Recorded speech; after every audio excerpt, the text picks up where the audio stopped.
Yeah. Yeah. Okay. Hello, hello. Welcome to Kill the Bottle Podcast. Eddie's more, aka the Yum Yum Foodie. And if you're watching on video, you could see half of Megan's face from behind this gigantic microphone. Hi, No Megan. one wants to see it. I mean, Oh, according to your Instagram comments, everyone wants to see it. No, they don't. They just want to see my big eyes, which is all you can see. Well, yeah, that's kind of perfect. That's right. Because what Vlad the Impaler eyes, they call them. Vlad the Impaler. The, Yeah. Gollum, no, they said. that Titanic comment was the best. The, Titanic would not have hit the iceberg had you been watching out for it. that was that's fucking phenomenal. The internet does fucking win. So it is Kill Bottle Podcast. Before we get to our guest, this is what Megan and I are sipping on.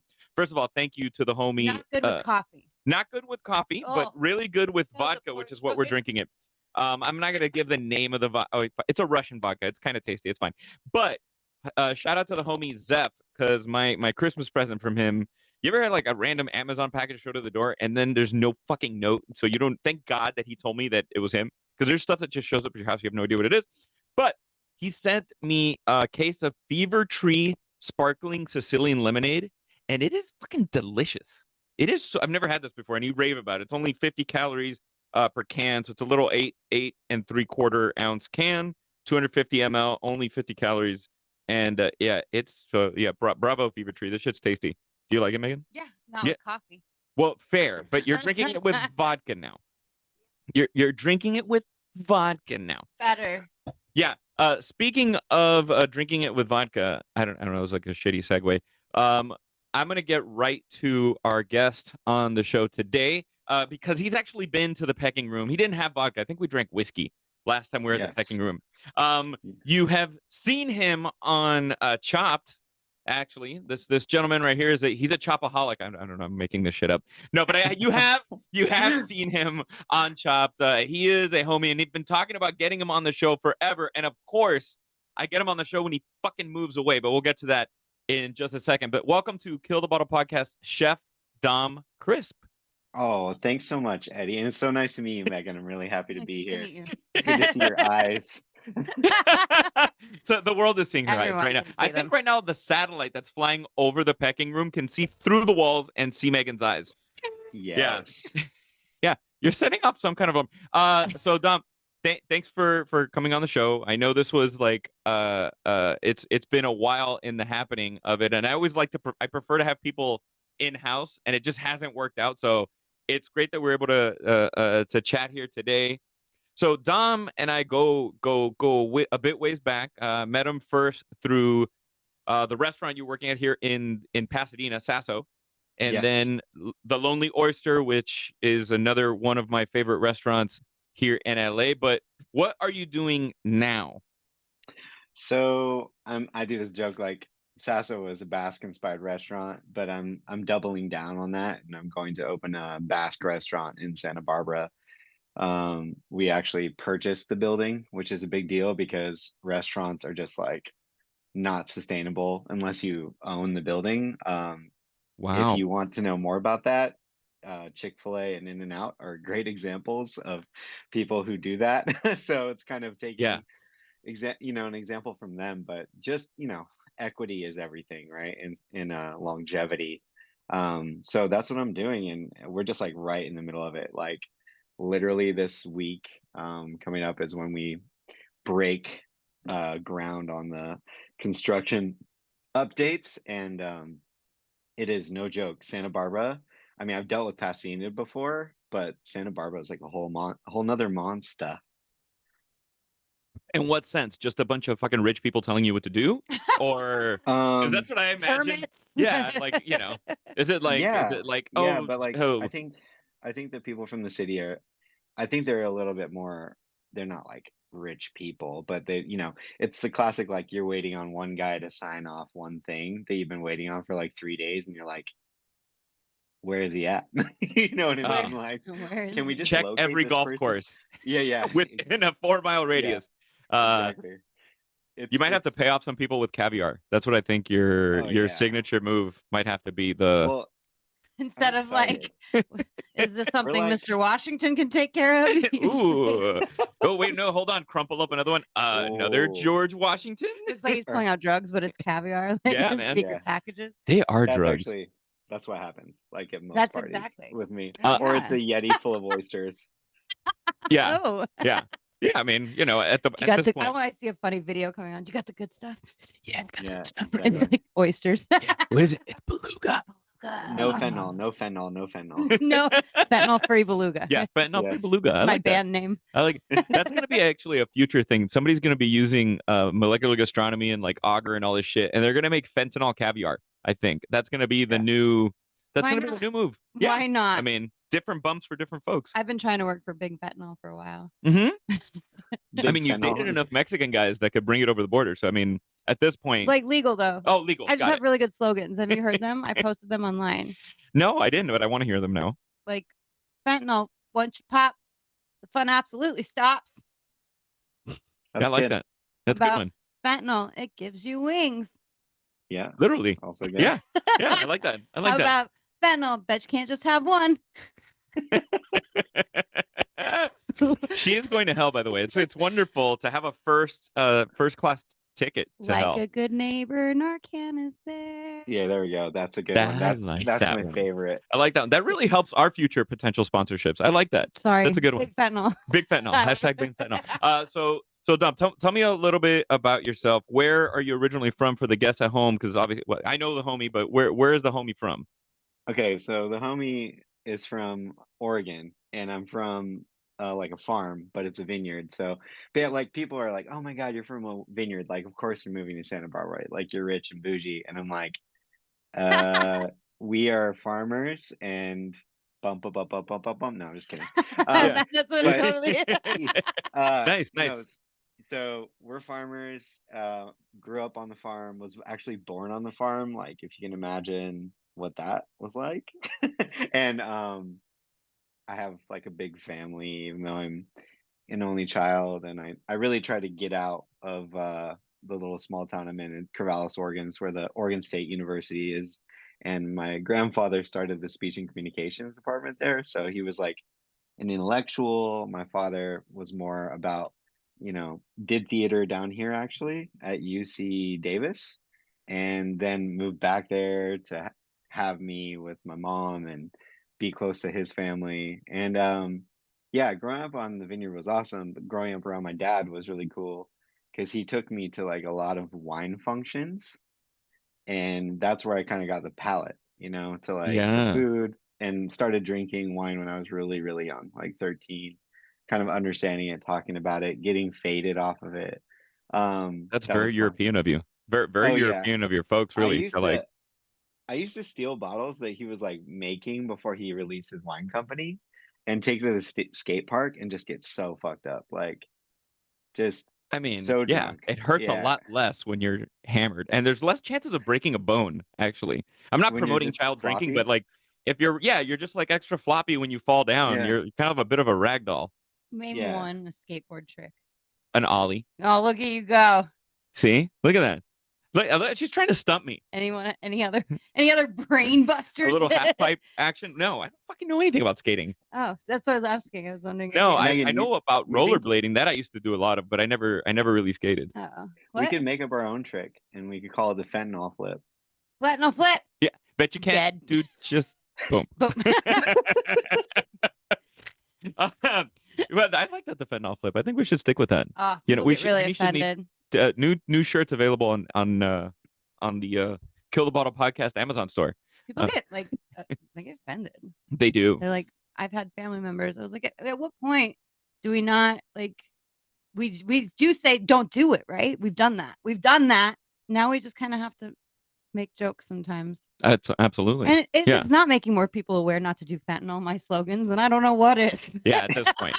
At this point, yeah. Offended by absolutely. the truth? I don't Yeah. know what to tell you. Wait. Fentanyl flip. Now, is there a so when you're drinking at 13 and you said you develop Yeah. a palate, do you develop a palate at 13 or are you just excited to drink? Are you excited to like sneak it away from your, because I mean, as a kid, I just remember getting buzzed on rum that was like snuck under the table to me Of course, on Of course, you on went straight like to rum. Thanksgiving.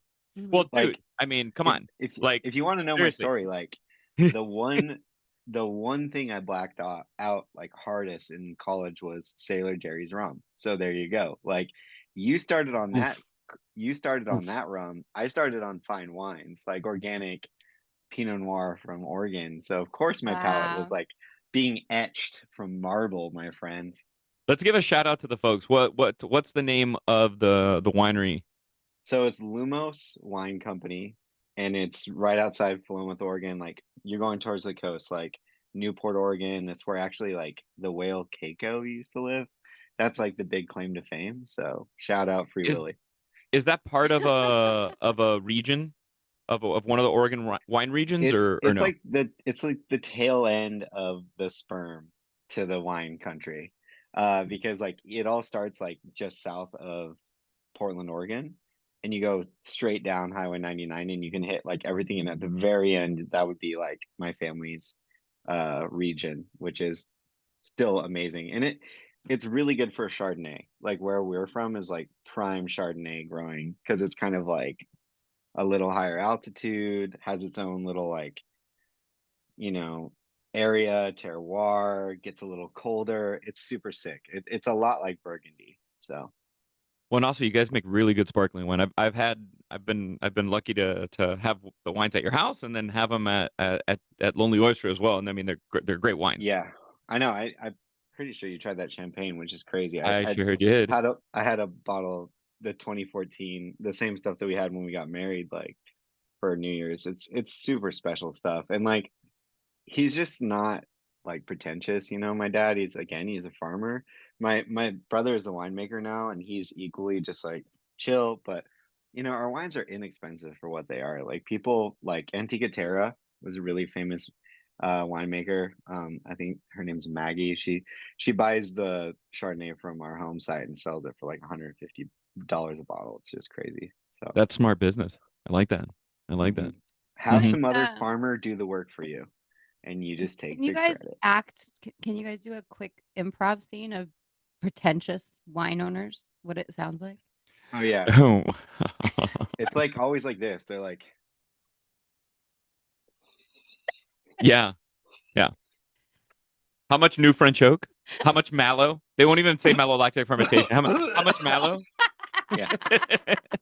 No, I remember going to these parties with my dad, and like, there's always that guy who like smells his wine too much, and I'm just like, bro, just drink your wine. And I was like, you know, there wasn't even a low key wineaholic at that point. I was just embarrassed to be at the party with him because he was just so pretentious. I wish you were in town because I'm having a wine hang tonight, which Megan is invited to. Having a I am wine in hang town, tonight. bro. You don't even know where I am right now. I don't. I have no Yeah, idea where you are. I'm in Los Angeles still. I moved next week. Oh, Yeah. fucker. Okay. All Well, right. I Well, mean, you're welcome to come over. well, here's the thing. I was going to tell you some good news is I will be coming back to LA frequently because all of my really small, amazing purveyors, I have to drive here to get all the good shit, like all the Wagyu that you've had, all of that stuff. I need to Yeah. still come here to get it. And I'm kind of tying in this like soccer experience into my thing. And guess where the field is? It's like a couple blocks down the street from your boy, the pecking Ooh. room. I Yeah. like. Well, it's so funny. You just made me think of that episode of Portlandia. Like I think it's like the first episode of Portlandia where they're sitting down at the restaurant and they're asking about the chicken. Oh, yeah. Colin? And if you oh my God, if you haven't seen the show, it can like it'll drive you fucking insane, but at the same time it's brilliantly funny, but it can Dude, just torment you because it it keeps going. The fucked joke Portland up. keeps going. It Yeah. Have you fucked seen this, Portland Megan? up. In this first episode, Fred Armisen and the lady who's on the show, I don't know her. I've seen her before, but I can't think of her name. They just go to a restaurant and just it's just making fun of people from Portland, and they order the chicken, and it dives into the whole story of the chicken, and they need Yes. to know where the chicken is from, and it's just very Portland. And they Yeah. have like pictures of the chicken and his name, and they want to meet the farmers, and and all of this while the fucking the waitress is trying to get their order, but the waitress is all into it too. Yeah. That's She's like, she won't stop it. Like the waitress is like catering to their every need and like whim about this chicken. What's funny though, it's not making fun of people from Portland. It's making fun of white people. Like, let's just be very clear about that. Because yeah. Portland is overrun with white folks. funny. You know what's funny? I was about to mention something to Megan about Meteora, and it leads to this question. I don't know how well, I mean you've been in LA for long enough to understand and at least know about the LA 101 best of. And her and I Mhm. were bitching about this on previous episode, and we were talking about the list of 101, and like our favorite meal that we had last year is not on this list, and we just think it's a bunch of horse shit, like Well, they somebody should giving just reach change the arounds. name of the 101 to what is it? Contagion or whatever from all the news from the oyster outbreak. They should just change the party Dude, name to like and I Outbreak. had so many oysters that night, bro. That's the best part is I had because Providence had their fucking oyster service. And you can't tell me if you don't see Providence, which is a restaurant that is on my bucket list to go eat at, and they're doing their oyster service, and I didn't get sick. I ate like a half a dozen oysters You from know their why? Do you know why? It's because no, of the rum that you had when you were a kid. That's that's why. fair. I think so. I think so. Would all the Chardonnay, would that have allowed you to get sick through all of that Oh or no? yeah, I would have been so sick. I would have been thrown up. No, it's I'm So glad you didn't get sick because like I don't want anyone to be sick off oysters. Like fuck I'm no. Matt King and the guy from Eater was literally like, I will probably never eat raw oysters again. You know it's bad when that Dude, like someone. a Ugh. dear friend of mine, and I said it before, but a dear friend of mine went for his anniversary to one of a restaurant in LA, not the Lonely Oyster, Yeah, but a seafood restaurant in LA that I love very much, that I recommended, I'm and so glad you're like I'm he not gonna say it. he got sick for 4 days, him and Oh his girlfriend, my God. and I was like, well, at least you look fabulous. You shit your Yeah. brains out for 4 days, and you Oh didn't my God. die, That's but like that's the new Ozempic. It's actually not GLP-1s. It's just get sick from oysters and just stay at your house for 4 days. I like your thinking. I don't like that Yeah. at I like all. your That thinking. doesn't sound good. I won't take Beauty is Ozempic. So pain, Megan. Beauty is pain. so So Dom is one of the. And this is something that like kind of drew me to you when I first stayed at Sasso. I was so impressed that a white guy was cooking that food, and Let's go. I mean that as like the biggest compliment ever because I love Spanish food and I'm a bit of a snob for it, and Hmm. I seek out great Spanish food. Yeah. And I was so just happy when I tried your food at Sasso. What when do you remember that first memory as a kid? When did you start cooking? Like where does that come from? Yeah. So my mom was like an astonishingly good, fearless chef in the kitchen at home. And like I know that's like the classic like we're making one fun of white people. Like let's do it because like I'm a white guy from Portland who's inspired by his mom in the kitchen. It's like the classic like it's I am that stereotype and I love it because I lean in full cock. But then when people give me shit, I'm like, hey, my mom's dead, bro. Chill out. It's a very I like a very yeah, but it's Yeah, like I still it I use that joke too. Don't worry, it's great. It's not no, great it's that our moms are dead, but it's great I to use have that. that in your back I use pocket. that oh joke my too when my God. mom's It's alive. She's just dead to huh, you. Yeah. Anyway, sorry. Please continue, Dom. yeah, but like she As your was brother listens to this. Yeah. she's a beast, man. Like she was doing crazy stuff. She was on a raw food diet for a long time. So she was making like carob and banana ice cream out of a juicer that like blew my mind as a kid.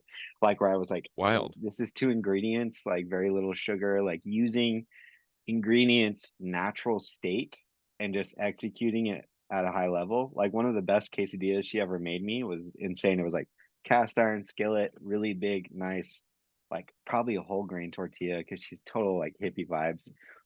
Tillamook cheddar cheese before it was cool because that's some Oregon shit. It had really good avocados with sea salt. It had sprouts and really fresh tomatoes in it. And I just remember taking the bite and just like in my head, just how it like hit all those notes, because like crispy tortilla from the cast iron pan, umami from tomato, fat from avocado, even more richness and savoriness with the cheese. And then the fresh crispness of the sprouts. None of it makes sense to like someone who makes quesadillas, you know what I mean? But like it was pretty epic for me because that was her style and it just showed me like be fearless, make great stuff. I had an amazing mentor too growing up in Portland. That's Davide Filippini. He owns the Gallonero, which is a really, really great Tuscan restaurant. I also have a mentor in France who is an expat Italian American Jewish insane chef named Mark who taught me a lot of things while I was over in France training. So there's a lot of people who has inspired me along the way. But I would say my mom and Davide, my mom just taught me to be fearless and just unapologetic when it came to flavor and just like my way of doing stuff. Where Davide gave me more chops about being a chef, being charismatic, having regulars. Like he would be rolling tortellini and brodo with one hand while imagine a cigarette in his other hand, but he stopped smoking. He looks like Nosferatu too. Like he's not like a very good looking guy. He's just like very charismatic. Like people just gravitate towards great chefs. They want to be around them. They want to talk to them. They want to hear stories. They want to exchange stories. They want to like, and that's what I do. Like I'm not this like I'm an expert at seafood and oysters. Like I would say oysters specifically is something I'm very passionate about and can talk a lot about. And if you came to my restaurant anytime this last year, you would have not gotten sick. But because of my sourcing and how I allocate. But I think that it's very difficult to be like there's so much talent, but then it's like running a restaurant is so different than being just like a chef on TV or TikTok or whatever you're doing. And I really like this like OG way of being a chef, and that's what Davide taught me how to do. It's just like, hey, make great consistent food, and then just like have regulars, and then like you're set, you know? Give me a sense of the timeline. You're a kid. You start to fall in love with with cooking. Hmm. Where did you go straight from high school into culinary school? No, so What was your trajectory? I started working illegally in a restaurant that I won't name, but it's the best pizza restaurant in my hometown. And it was a pizza restaurant, but it's the most high volume restaurant in the town as well. Like it's right next to the college, and they have like pizzas, calzones, and then like salads. Huge, like big operation. They open multiple locations in the same town, and they just like crush it. And it's still good. It's still consistent. So I worked there for 3 years. So it was like working at like the coolest place in town.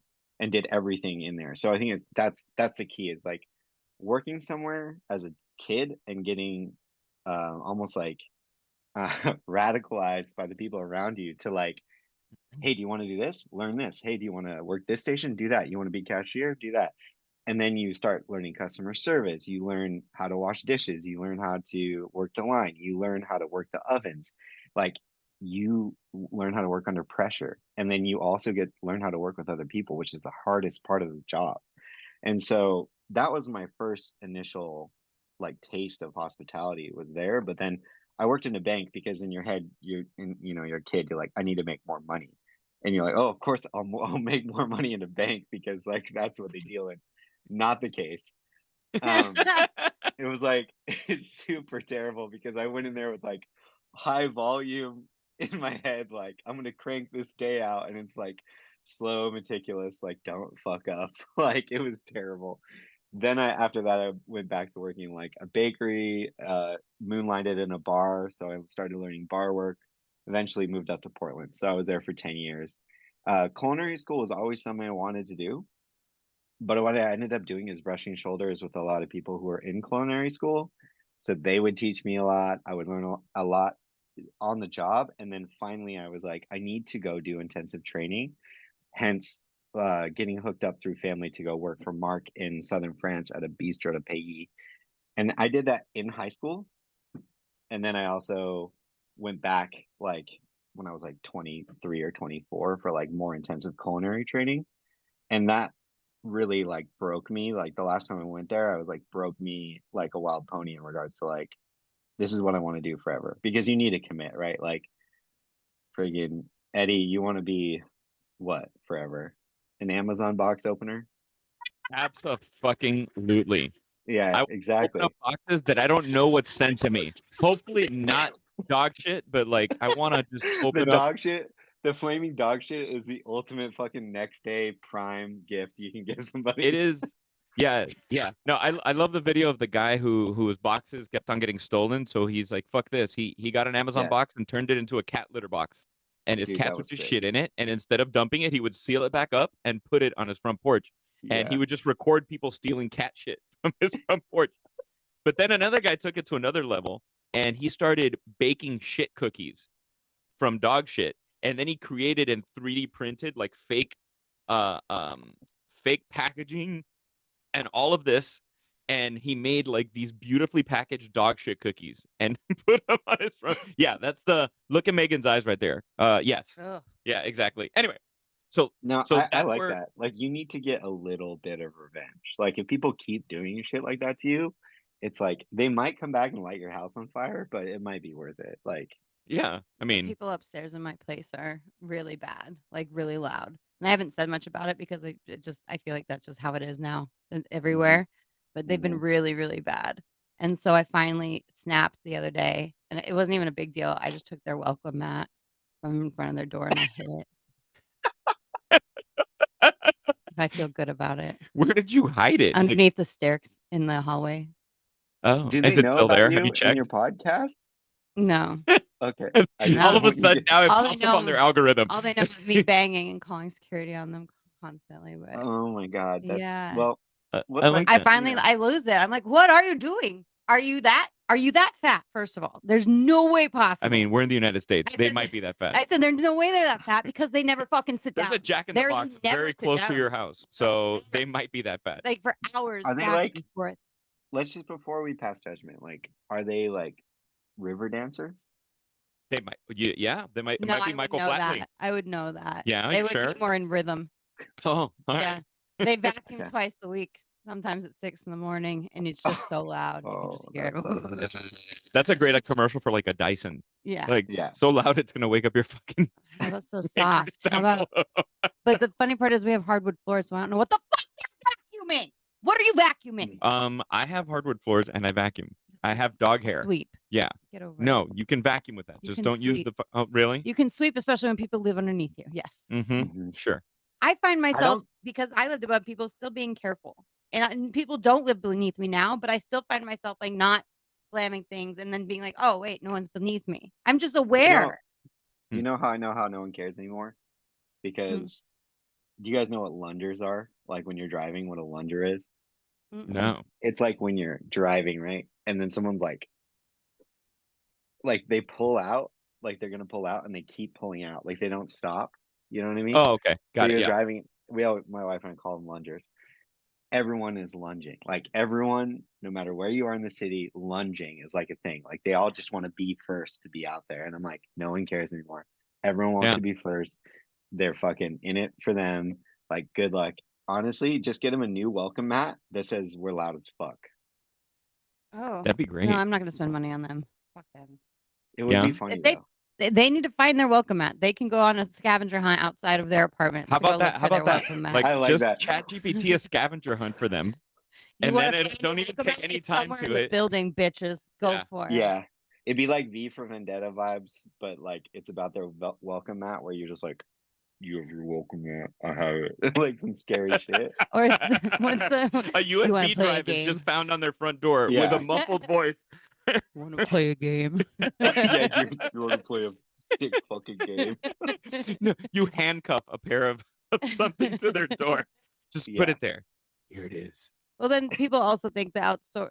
I live right next to this like walkway that goes. There's a door outside the side of the building, and then there's a walkway that goes down to the exit. There's an outdoor exit, and I didn't read this in the amenities when I signed my lease, but apparently that's where you play fetch with your dog in that walkway Oh, it's at a great amenity. 5, 6 in the morning. Yeah. And who cares if you're clack, clack. yeah, you hear the door slam first of all. That already wakes you up, and you're like, oh no, now I'm in for it because you hear it back and forth with the Jingles, collar. jingles. You hear the pause, and then heaven forbid, sometimes they hit our air conditioning units with the ball they're throwing, which is very loud. And you're just like, Holy shit.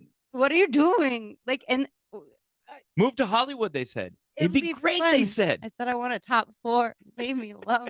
You know They where that keep doesn't stealing happen? the internet out of our laundry room because it runs on internet. People steal the internet from our laundry room in this nice guarded building. They steal it, so we can't use the washer dryers because hold up, they hold Wait, steal up. what the do you mean? internet. They steal the router? Yeah. What does that mean? Oh, thank you. They steal the Okay. internet. I'm like, that So is that's what they're doing. okay. The well, internet fair. has been stolen, is what the email says from the laundry rooms. So you can just I love steal it. your And router. they keep putting it back. Mm-hmm. Well, That's classic.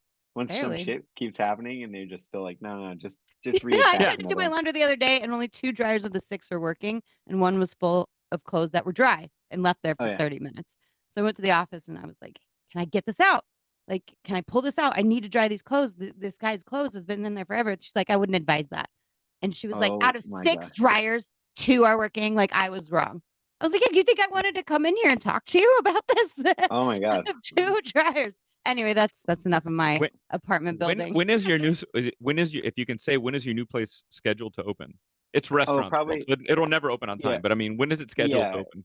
Ideally, it'll be spring. I mean, that's when like construction will be complete and will be ready to rock. I mean, we have to open soon. Like this whole thing is like it's like a game. It's like a crazy budgeted game. Like you have to be on it. Like some things they get Yeah. out of hand, but if there's one thing I'm confident on, it's my construction team. So that's good. Question as a fan: is there a Josper in the You plans? know it, baby. You know it. Like Yeah. Fuck yeah, I'm dude. not I don't I'm know Will what not it be that the fucking is. only around. Josper in Santa Barbara? Is what I'm No, curious. I think, dude, it's crazy. So sales for Jospers have been pretty high lately. I think there's a lot, but I know there's for sure one in San Ynez, and then there's a lot of stuff happening in Montecito. There's definitely other Jospers there, but mine will be Explain to in. Megan what a Josper is. Sorry, I'm just yapping Josper, and she's looking at me like I'm crazy. It's It's well, just the way she looks at me. But it's a Spanish oven that runs on charcoal, and it has like a door. So they're really sexy looking. They almost look like a Cadillac kind of. And then you open this door and then there's these grates to pull out and the grates are over coals. So you're just like you're baking you're baking all your meats just like right over some coals. It cooks everything a lot faster and imparts a lot of great flavor. I'll probably be putting a little bit of some grapevine in there as well to add some more flavor this time. There's a lot of things that I'm going to do this time a little differently and I'm really excited about because we're going to have fun with it. Like it's almost like a great classic American continental menu meets a Basque menu, which is really great. that, see, I mean, and I think of somebody like you because I know you and I know how creative you are. And I gotta imagine it has to drive you crazy to have to stick to a menu to a certain extent. Yeah, I mean, How do you navigate that as somebody who is because every time I would go see you, you're always busting out. You're like, I'm working on this thing, and you want yeah, to try it, blah blah blah. And I gotta imagine that's got to torment you to think that you have to stick to a certain I'm menu. kind of the opposite now. Like Eddie, there's a lot of things that I've learned actually being at the Lonely Oyster, which was like give the people what they want, make everything a banger on the menu. Like I think that that's really important. Make everything. It's not make something for everyone, but just make everything that you put forth like quality, good, consistent.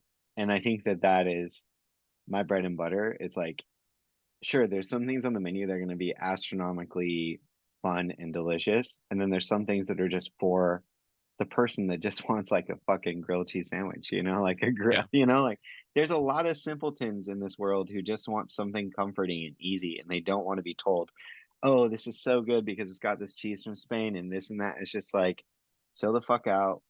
We're still in America.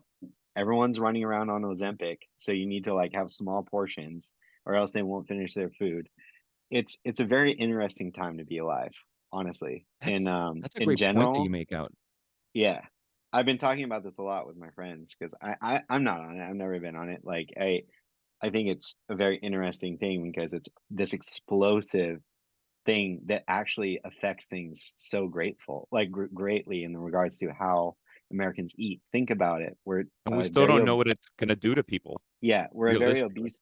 we're a very obese population who eats junk food. So the junk food businesses are now slowing down, restaurants are slowing down, and people are still going out, but it's funny because we all see it too. Everyone's like, what is being projected? It's like pizza, burgers, tacos all the time, people like eating in their cars being silly, but I'm like, what are regular people actually eating? And I'm like, they're not eating a lot, because they're on Ozempic.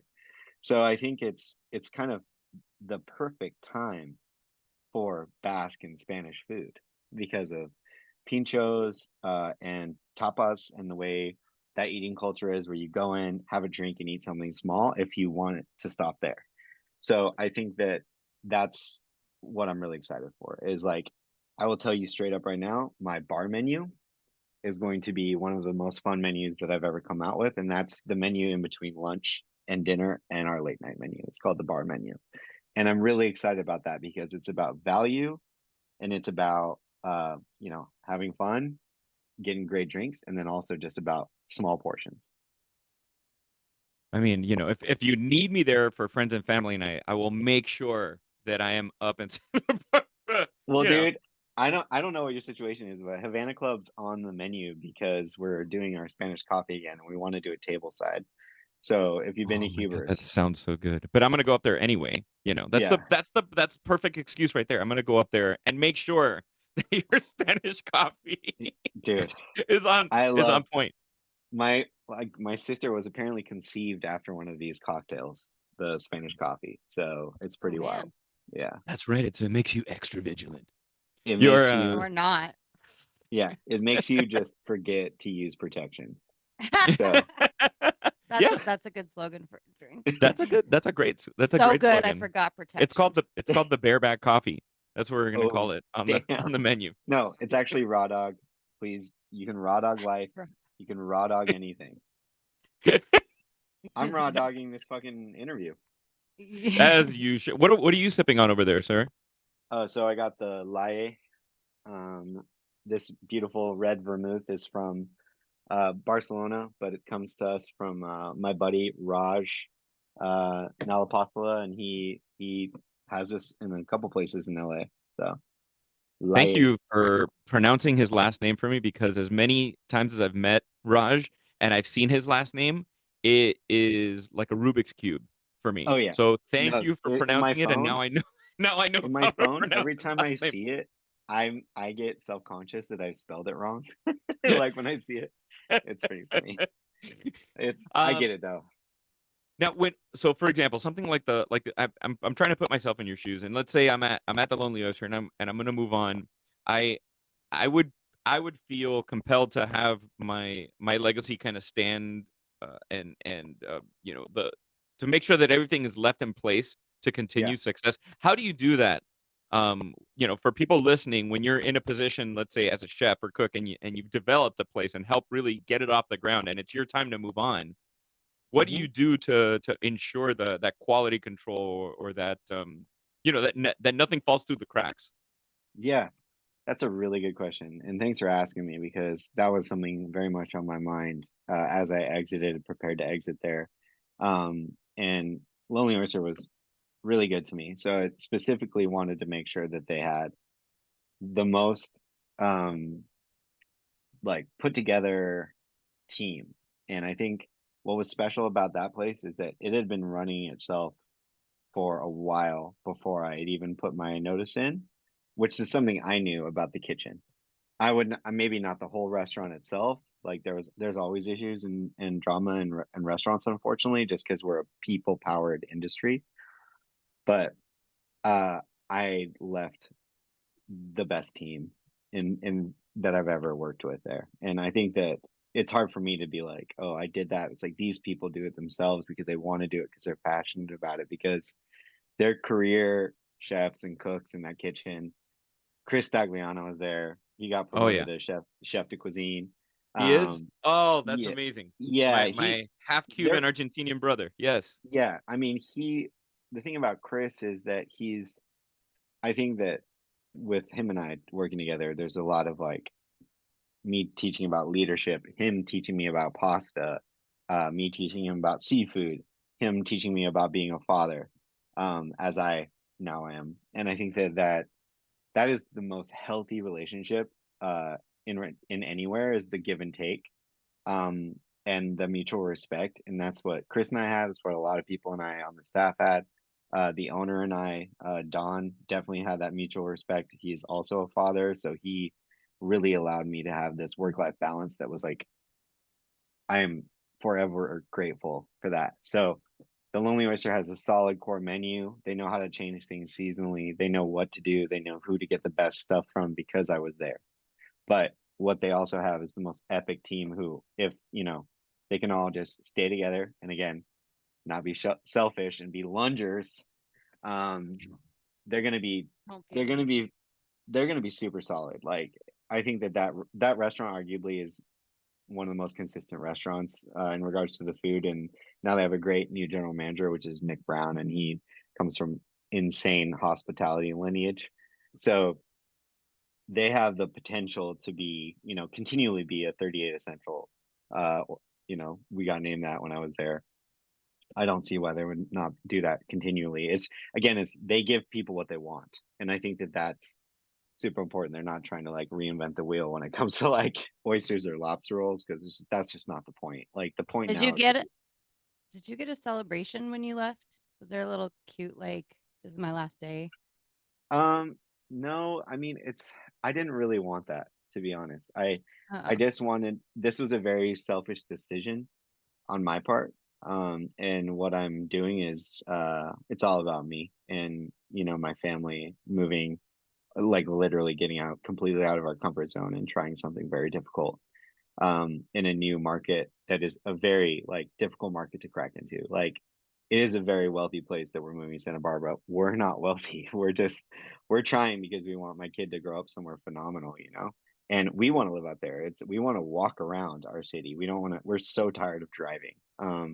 And so that's we just are like have dreamed about moving to Santa Barbara, my wife and I, for like 10 years. So I think that was always in the back of our mind. So when I left Lonely Oyster, I was just like, hey, I don't want, let me just roll out. I got so much What? to do. You just Yeah. dipped? He left You're because like, he wanted shh. Santa Barbara uni. Gosh, he just Yeah, wanted to be right exactly. close to it. I That's always It wanted people to celebrate me when I left my jobs, but no one ever yeah. no, they has. I celebrated you asked for it leaving. too. You didn't even ask for it. No, They they they celebrated after you left, Megan. That's the oh my God. They what? we really again, they've celebrated me a lot while I was there. Like I think that uh yeah, it was a very, That was enough. yeah, it was awesome. Like working there was so sick. Like it was really great. I wouldn't want it any other way in regards to like how it all happened. So How did you end up competing on Chopped? How did that come about?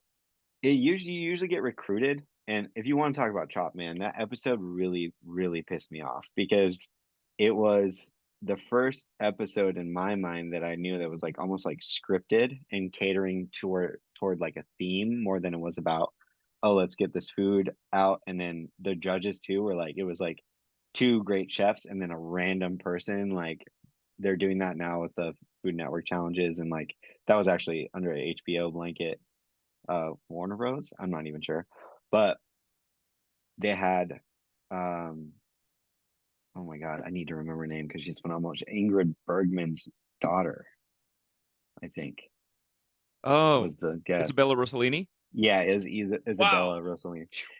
What the She's fuck? I amazing. pulled that out of She's like your amazing, but lifeline like for Who Wants to Be a Millionaire. Yeah. when they say like Chopped is hard, it is very hard. Like you have to be, if you're looking for something, like when you go for your ingredients, you have to make, this is what happened to me. You have to make sure no one else grabs what you need and be aware of it because you can still take stuff off other people's table if you ask. But I was looking for something at the end of when I fired it and could not fire something correctly because I was assumed it was still around and it wasn't there anymore. Like stuff like that happens, and then they gave me a recipe at the beginning of and they were like, "This is a recipe for coq au vin," and I was like, "Oh, thanks." They're like, "Make a coq au vin inspired dish in 20 minutes using chicken hearts, potato powder, and shaved carrots and fucking, I forget what it was, like cranberries or some shit, dried cherries." And I was just And like, Lumos Pinot Noir. yeah, exactly. It was it was crazy. And like in the time, like that's what happens. Is like the competition show that I won was Food Network, and it was awesome because it was like we cooked out of these fridges and like an actual person's fridge. And it's like I'm way more comfortable with that. Like I dig around my fridge all day at home. So you really end up winning these things through practice, but that Chopped was specifically difficult because of the Julia Child thematic influence into that game. The woman that kind of like we're going head to head, she ended up going all the way and winning that competition all the way through. She battled, she cooked like 6 times to win or something like that, and she worked for Rick Bayless. or is working for Rick Bayless. So like the pedigree too was just so phenomenal on that show. Forever friends, you know, meeting people like that. But it's like those network shows can be very deceivingly difficult. Like you have to be Well, what's your sharp. best advice for? Because I've been on the side of judging, I've never been on the side of competing, and I've never wanted to. That's just not Yeah, anything I want to put myself through. it's kind of like you just what was successful for me was having recipes that I knew would work that kind of can blanket and morph into something beautiful. Like I ended up winning my show because I had this amazing cookie recipe that I knew I knew I was going to make a cookie because like that's impressive to do in the time you have done. Like making hot, delicious, warm cookies that are an actual cookie that have J crunch. Jasper cookies. Jasper cookies. Exactly. Like in let's say 45 minutes is difficult in its own sense, but then it's like you mix in these other random ingredients and it still has to make sense and translate. So having a great set of recipes that you know that are stuck in your brain that you can execute and then you know build on creatively, very important. And also just like stick to your guns. Like when you want to do something, just do it all the way. Just full send, commit. Yeah, because the clock is real. That Clock clock is real. goes on, and yeah, there ain't no fucking Yeah. around. Like you have that amount of time, and that's it. I just got done with a really fun show that was actually on my Instagram, which is like I like it because like again, everyone needs to be joking around, not take themselves too fucking seriously right now because like shit's just out of control right now in the world. And we Yeah, just a need to little like bit. the best thing we can do is be a little bit, you know, sarcastic. And I think just as a chef too, we get all wound up about like, oh, we need to like look this type of way and have this like serious about it. It's like, dude, I just did this sick show on for Dropout TV. It's all about comedy.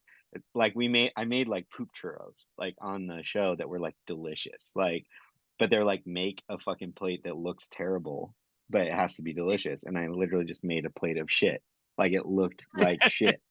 And but that was it. Like in my head, I'm like, of course I'm gonna make this, you know? And Yeah, yeah, like it was so much fun. And like that's a very difficult challenge. Like imagine asking like, you know, Thomas Keller to make a plate of that looks like shit, you know, like he might struggle. that's how you trick him. Actually, I think that's how you mess him up because Yeah. like he would be sitting there with tweezers, putting like corn in it. You know what I mean? Like he's Yeah, sitting there, exactly. he's really trying to make the prettiest turd Yeah, you've exactly. ever seen in your life. So, okay, it's gonna be let's at some point it will be your last day in LA, officially Yeah, living in LA. yeah. Do What? you want a goodbye party then? Yeah, I'm really set on this. yeah, I couldn't tell. Can we She's not book gonna your I'm participate not or gonna help. be there. She's not gonna I wasn't help. gonna be there. No, she can just we wants book to really encourage you to have one. Yeah. can we book your upstairs neighbor's house for a Yes. party and just wreck it? I like your thinking. I think so. We'll call it the doormat party, and everybody has to bring a Oh doormat. my Oh, gosh. that'd Yeah, be sick. Well, it might yeah. help because maybe a layer of doormats in their house will actually Oh, help. now you guys got me thinking. Now I'm gonna See, start stealing other people's doormats and putting it in front of don't theirs. fucking ruin other people's I will. doormats. You don't need them. It's a carpeted hallway. What are you doing? Wipe your feet Listen, off Yeah. on the carpeted hallway. okay, Oh, that's Karen, so thanks. weird. You don't need that. It's a carpeted. I have a welcome mat inside where I put my shoes on. Yeah, Inside. because you have hardwood in your Yeah, it's Yeah, a inside. Yeah. carpeted that she hallway. doesn't vacuum. It's very strange. She's gonna really encourage you to do that. So, your last day in LA, what is your perfect breakfast, lunch, dinner? If you're gonna have a drink in between coffee, like what is your last day in LA in a perfect world look like? You don't have Oh, that's to. It's just you by yourself. Like you're yeah. taking in. Let's say these are the last times you're gonna go to these places. Where are you going? Let's just say I'm with my son now because like he's full blown accessory in my life right Yeah, now. he's like And Baby him, Yoda. It's great. oh, dude, he is like talking though, and like he loves to be. You know, he made me food this morning. Like he was like, he made me this fish with sauce. Like he loves to be like a cook. Like he's like two. It's so sick. Uh-oh. Like he's mini me. He's mini me. Um, so him and I would get up. We'd probably, you know what? Like I really like Terramar coffee. I think it's good coffee. I used to Hmm. drink a lot of it. I would go there because it's near my house, in Boyle Heights. And then we'd probably go to the park, and then we'd go up to like SGV. probably to he loves Daikakuya in what is it? The over near me or the we'd like Golden Deli. So probably Golden Deli would be my choice. Get some more coffee, get some of those egg rolls, get some pho. Go to another park because my kid's like fucking addicted to parks. Come home, he'd probably nap, and then I'd be scheming about where to go next. And I'm like, I just got back from Spain. Like, I can fucking go hard. And if it's my last day, like, I'm gonna have like 2 or 3 lunches or dinners probably, Okay, just bring it. like if we're gonna send it. So, while we're waiting for Holy Basil to open up in Atwater, I'd probably go to Mini Kebab, and get some Oh, mini chicken kebab, thighs. so good in Yeah, Glendale. Yeah. yeah. There's also, oh, we can go hard here. So I probably go to Mini Kebab, get a plate, chicken thighs with the rice and everything, eat some of it, but bring some of it home. And then Holy Basil would open, so I'd be like one of the first in there with my dude, my little dude. We get a table. I get one of their hibiscus drinks, and then probably their let's see, I really like their pork belly that they do.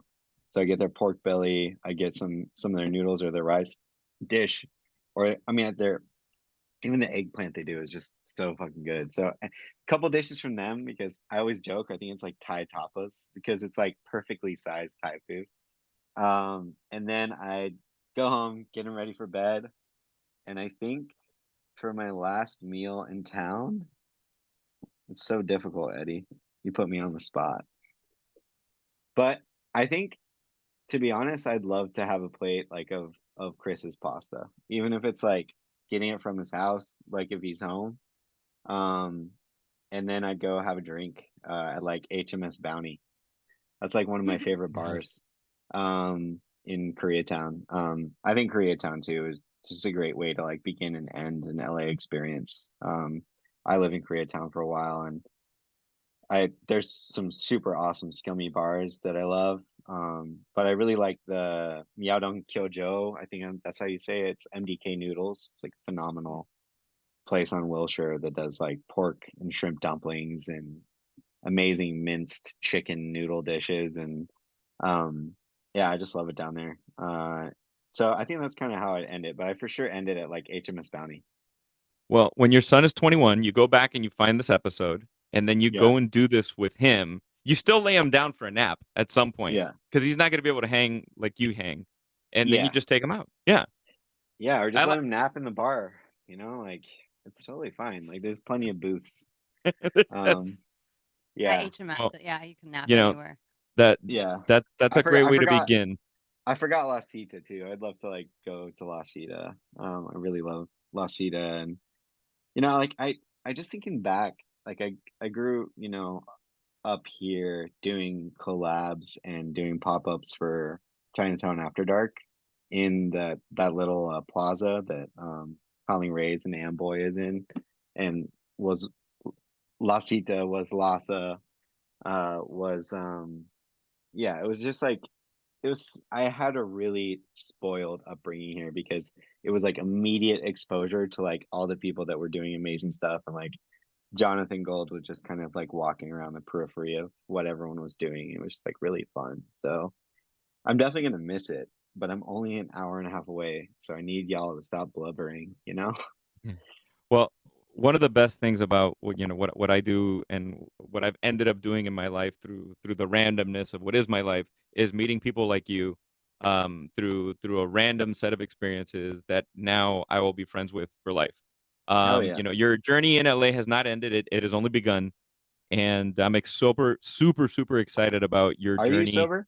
in Santa Barbara. I am sober, unfortunately. Yeah. I put such a small amount of vodka in this fucking thing just so that I Yeah. could say I'm drinking, day drinking, Yeah, I because know. I've cut down tremendously. I slept so good the last 2 nights. So the worst thing about having this fucking aura ring is that it measures your sleep. And the days that I don't drink, I'm like, hey, you were so rested. You were so this. I'm like, fuck you, aura ring. It's the Yeah, dude. biggest promotion to never drink. Anyway, um, your journey in Santa Barbara's I'm so excited for you, man. When you texted me and when we spoke and I just I'm so excited for you. Uh Thank Guys, you. please. You're welcome anytime, man. We got places for the homies to stay there, which is the One, you most got a important place part. to crash if you need to in the Dina while you're here picking up some stuff when you come down late. Love You it know up that, there. bro. You know Thanks, that. man. I'll leave you Appreciate back you here in guys. the pecking room. Yeah. Guys, so check out at Chef Dom Crisp on social media, at Chef Dom Crisp. Follow him right now so you can find out when his new spot is opening once it's good to go. Obviously, I'm going to share it as well, but just in case, follow Dom as well. Chef, the only thing we don't get back in life is time. And Megan and I want to thank you so much for spending a little bit of your precious time with us here on Kill the Bottle Podcast. I'm excited for you because your son's getting his first haircut. So we got to make sure that you have a heart out. Yeah. I'm not making this up. Hopefully he has the same kind of flowing hair you have, which is all we Yeah. can hope for. Yeah, he does. Well, I'm super stoked to meet you too, Megan, and thanks, Eddie. Always. I mean, it's always so fun to hang out and Dude, talk to you're a you. homie. You're a Positive homie. guy. So, So all guys, right, guys. please like, rate, review, subscribe, all the above. And you know what? If you go on Megan's page and you make fun of her eyes, make sure it's a good fucking joke. Make That's a good worth one. us. I haven't Make it a heard good one. yet. Let's make it a good one. Something that's worth revealing here on Kill the Bottle Podcast. So anyway, guys, see you next week. Bye. Yay. Later, brother. All right. My back hurts. You okay? I think I'm having guilt pains. Dude, so fucking Feel funny, bad. dude. It was like a phantom guilt pain. Dude, he's so nice. Yeah, He's so Dom is awesome. I'll go up there, see his restaurant. Since Anna lives there. Oh yeah. Here, look at this is what a Jasper looks like. Oh no worries. Here, hold on, wait, Jasper. I was trying to Google it while you guys were Oh, talking okay. about it, and I couldn't see Well, he's the one who introduced me to it, and now it's like one of those like it's like Punch Buggy Blue. Every time I see one, I'm like, oh fuck, they have a Jasper because they're super insanely expensive, and they'll be built in sometimes, but obviously this is like a little standing one, and they're like you would walk when you walk into a look at that. When you walk into a place that has a Jasper, you like smell it. It's like Cool. yeah, you would lose your shit. Cool. Are we done, or do you want to do a short one? Let's be done. All right. I'm not looking forward to this drive. I want to miss the traffic. And then we'll do one next week. You have time? We can do. I'm gonna go see my dad. What day? Friday. I'd like to see my dad. We can do distance. Yeah. What is it? Zoom. Yeah. Is that? We can do that. Yeah. Yeah, for sure. I'm meeting up with Andrea today.